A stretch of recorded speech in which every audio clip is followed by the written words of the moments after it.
ইভা চোখের কোণে জলটা মুছে বলল, আসলে সত্যি কথা বলতে আমি আপনাকে ইচ্ছা করে বিয়ে করিনি। আমার মা ছোটবেলায় মারা গেছে, আর তারপর থেকে আমার স্বপ্ন আমাকে একটু সহ্য করতে পারে না। বারবার পাত্রপক্ষ আসছিল, কিন্তু আমার এই রোগের কারণে বিয়ে হচ্ছিল না। আমার স্বপ্নের সিদ্ধান্তে আমাদের বাসা পরিবর্তন করা হলো। তোকে বিদায় করার জন্য এতদিনের পুরনো এলাকা ছেড়ে আত্মীয় স্বজন সবার থেকে এতটা দূরে বাসাটা নেওয়া হয়েছে। খবরদার বলছি, তোর এই রোগের কথা যেন কেউ জানতে না পারে। বিয়েতে আমরা কাউকে সেভাবে বলবো না। ইভা বলল, মা সত্যি কথা কি কখনো লুকিয়ে রাখা যায়? আর তাছাড়া আমার বিয়ের পর আমার শ্বশুর বাড়িতে এটা জানাজানি হবার পর বাবার মান সম্মানের কি হবে?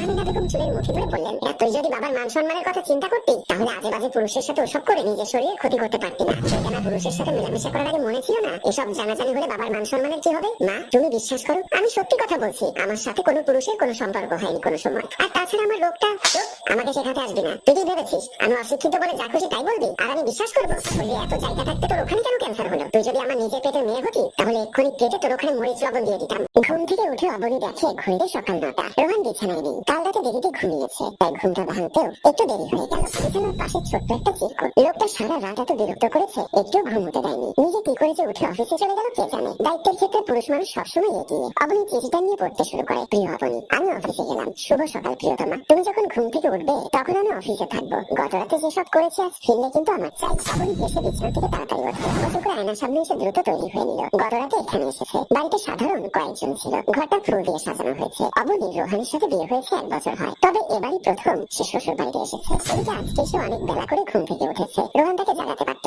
এখন রোহানের উপর রাগ হচ্ছে, নিজের উপরও রাগ হচ্ছে বোকামির জন্য। অবনী তাড়াতাড়ি পণ্যের কাপড় ঠিকঠাক করে সামনের ঘরে যায়। বাড়িতে রোহানের ছোট খালা আছেন, আজকে দুপুরের পর আবার চলে যাবেন। অবনী সামনের ঘরে এসে দেখে টেবিলে খাবার সাজানো। মানসিকভাবে প্রস্তুতি নেয় আজকে তাকে নিশ্চিত কথা শুনতে হবে। বাড়ির বউ কিনা প্রথম দিন বেলা করে ঘুম থেকে ওঠে, আর এদিকে টেবিলে নাস্তা বানাতে হয় অন্য মানুষকে। এসব এখনকার সমাজে অস্বাভাবিক কিছুই না। অবনী বুঝতে পারে না কে নাস্তা তৈরি করলো। যেহেতু রোহানের মা হাঁটাচলা করতে পারে না, তিনি 7 বছর ধরে বিছানাবন্দি জীবনযাপন করছে। তুমি নিজের চোখের সামনে নিজের স্ত্রীকে অন্যের হাতে ওভাবে লাঞ্ছিত হতে দেখতে পারবে?